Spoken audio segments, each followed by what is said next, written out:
3월 28일 새벽 예배를 시작하겠습니다. 사도신경으로 우리의 신앙을 고백하시겠습니다. 나는 전능하신 아버지 하나님 천지의 창조주를 믿습니다. 나는 그의 유일하신 아들 우리 주 예수 그리스도를 믿습니다.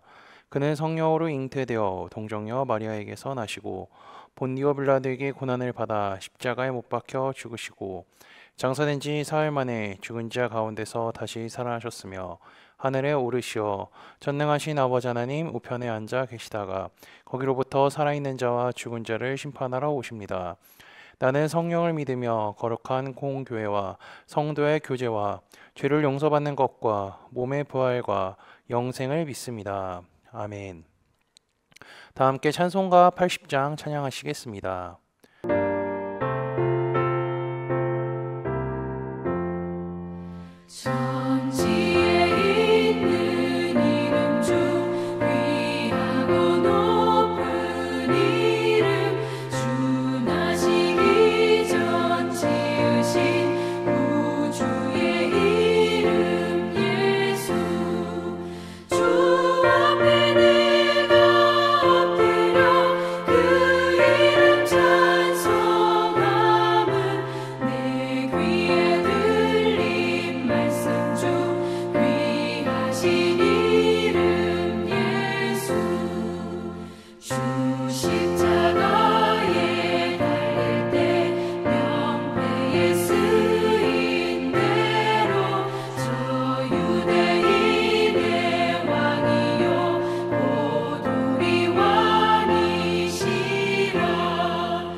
오늘 우리 공동체의 성경 읽기 본문은 누가복음 1장입니다.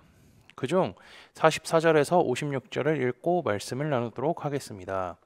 마리아가 이르되 내 영혼이 주를 찬양하며 내 마음이 하나님 내 구주를 기뻐하였음은 그의 여종의 비참함을 돌보셨음이라. 보라 이제 후로는 만세의 날을 복이 있다 일컬으리로다. 능하신 이가 큰 일을 내게 행하셨으니 그 이름이 거룩하시며 긍휼하심이 두려워하는 자에게 대대로 이르는도다. 그의 팔로 힘을 보이사 마음의 생각이 교만한 자들을 흩으셨고 권세 있는 자를 그 위에서 내리치셨으며 비천한 자를 높이셨고 그 종 이스라엘을 도우사 긍휼히 여기시고 기억하시되 우리의 조상에게 말씀하신 것과 같이 아브라함과 그 자손에게 영원히 하시리로다 하니라. 마리아가 석 달쯤 함께 있다가 집으로 돌아가니라. 아멘. 우리는 성경 읽기표에 따라서 오늘부터 약 4주간 누가복음을 읽도록 하겠습니다. 누가복음의 저자는 제목에 따라 누가가 지었으며 그는 의사이자 바울의 동역자였습니다. 그리고 이 복음서는요 70년대 중반 전후에 기록되었죠. 그리고 그는 사도행전도 기록한 사람입니다.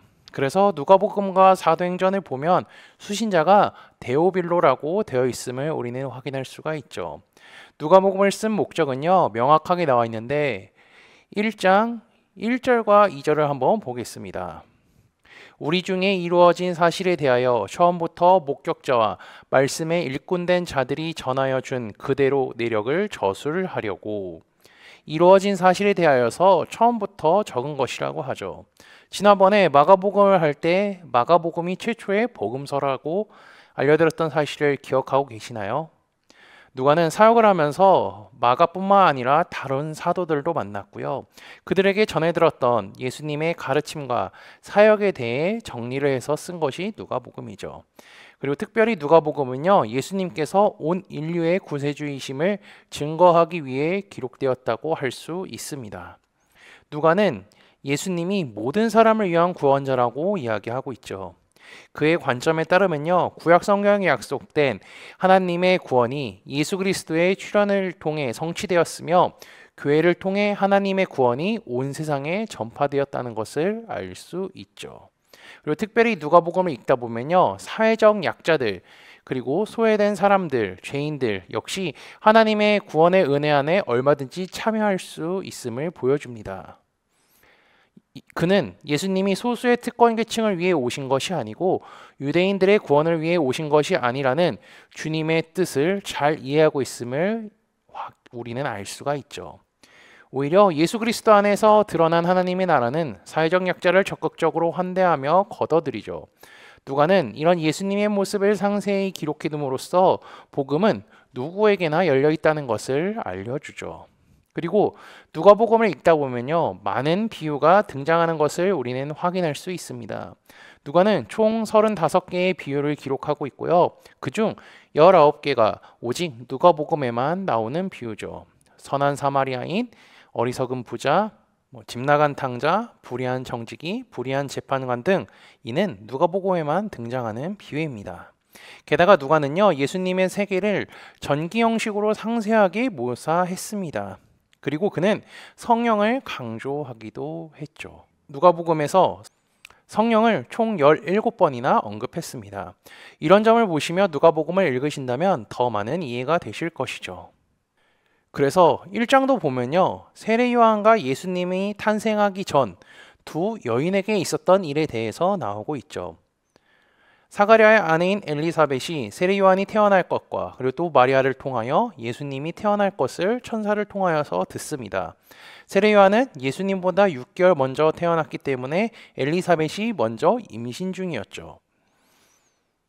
그리고 마리아가 그녀의 집에 방문합니다. 마리아가 그녀의 집에 방문한 이유는 천사를 통하여서 임신 소식을 들었기 때문이고요. 그리고 두 여인이 친척이었기 때문에 쉽게 갈 수 있었습니다.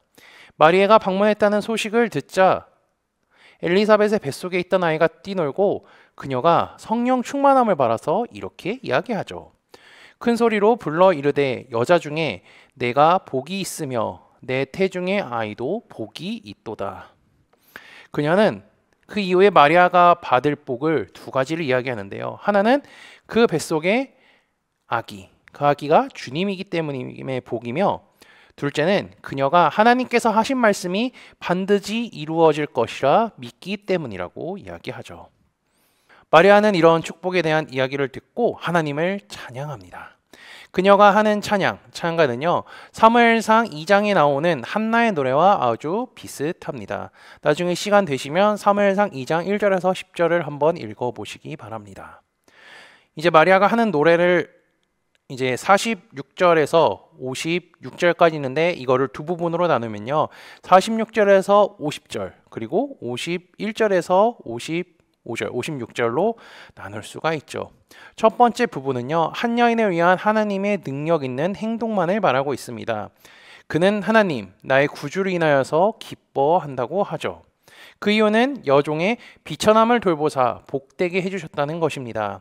마리아는 엘리사벳이 말하는 축복이 성령의 충만함으로 말했다는 것을 알기 때문에 기뻐했죠.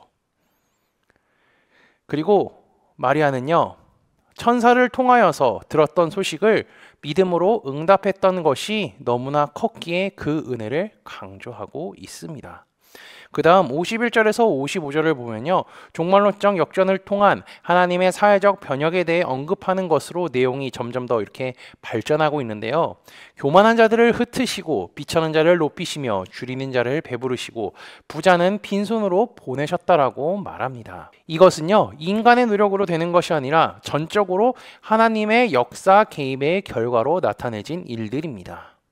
그녀는 그리고 마지막에 이렇게 이야기하죠. 그 종 이스라엘을 도우사 긍휼히 여기시고 기억하시되 우리 조상에게 말씀하신 것과 같이 아브라함과 그 자손에게 영원히 하시리로다 하니라. 하나님은 자기 자녀를 사랑하시며 필요한 것을 채우시고 기억하사 늘 함께 하시는 분이라는 사실을 이야기하고 있죠. 마리아의 창가를 보면요. 하나님은 개인을 위해 역사하는 분이시며 동시에 온 세상을 위해 역사하시는 분입니다. 그리고 하나님은 과거뿐만이 아니라 현재, 미래에도 계속 역사하시는 분이라는 것을 우리는 알 수가 있죠. 그녀는 과거에 하셨던 말씀이 자신을 통하여서 이루어지고 있고 앞으로도 이루어질 하나님을 찬양하고 있는 것입니다. 그리고 그녀는요. 그분의 말씀을 굳게 믿고 산 사람이었습니다. 하나님께서는 마리아에게 나타나셨고 그녀는 자신에게 주어진 하나님의 말씀을 굳게 믿었습니다. 그리고 하나님께서 그녀를 사용하셨죠. 이처럼 하나님께서는요, 약속의 말씀을 이루실 뿐 아니라 그 말씀을 믿고 살아가는 자들에게 은혜를 주시고 역사하시는 분입니다. 그리고 그 은혜를 입으로 찬양하죠. 우리에게도 동일하게 하나님께서 말씀을 주시고 은혜를 주셨습니다. 마리아처럼 하나님께 은혜를 받은 자로서 주님을 찬양하는 삶을 살아가는 코너스톤 믿음의 형제자매들이 되시기를 주님의 이름으로 축복합니다. 다 함께 찬송가 93장 찬양하시겠습니다.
다 함께 기도하시겠습니다. 우리를 사랑하시는 하나님 아버지, 오늘도 주의 은혜로 하루를 시작할 수 있게 하심에 감사합니다. 주께서 우리를 사랑하사 독생자 예수님을 보내주시고 그분으로 인하여 나의 죄를 처리해 주신 은혜, 자녀 삼아 주신 은혜에 감사합니다. 날마다 주의 은혜를 생각하고 입술로 감사와 찬양을 드리는 삶이 되도록 인도하여 주옵소서. 오늘 말씀을 통하여 마리아에게 하나님의 말씀이 임했고 그녀가 순종했을 뿐더러 그로 인해 복을 받은 자가 되었음을 말씀을 통해 배우게 하시니 감사합니다. 그녀가 하나님의 말씀에 순종하여 은혜 받은 자가 되었듯이 우리도 주님의 말씀을 믿고 순종하여 은총을 받은 자가 되게 하시고 아울러 마리아처럼 주님을 찬양하며 살아가도록 인도하여 주옵소서. 지난주 말씀을 기억하며 기도합니다. 하나님께서 우리를 자녀로 불러주셨을 뿐 아니라 한 가족이라고 하신 것을 말씀을 통해 깨닫게 하시니 감사합니다. 우리 코너스톤 공동체가 서로를 사랑하고 기도할 뿐더러 서로 격려하여 주께서 다시 오실 때까지 흔들리지 않는 믿음으로 살아가는 공동체가 되도록 인도하여 주옵소서. 예수 그리스도의 이름으로 기도합니다. 아멘. 이 시간 합심으로 기도할 제목들을 나눕니다. 먼저 주일 예배와 목회자의 사역을 위해 기도해 주시고요. 코너스톤 교회가 진리 위에 든든히 서가도록 기도해 주시기 바랍니다. 매주 화요일에 진행되는 성경 공부와 목요일에 진행되는 목회자 세미나를 위해 소그룹 원들을 위해 환우의 건강과 회복을 위해 각자 가지고 계신 기도의 제목들을 놓고 기도하시기를 바라며 오늘도 주 안에서 승리하십시오.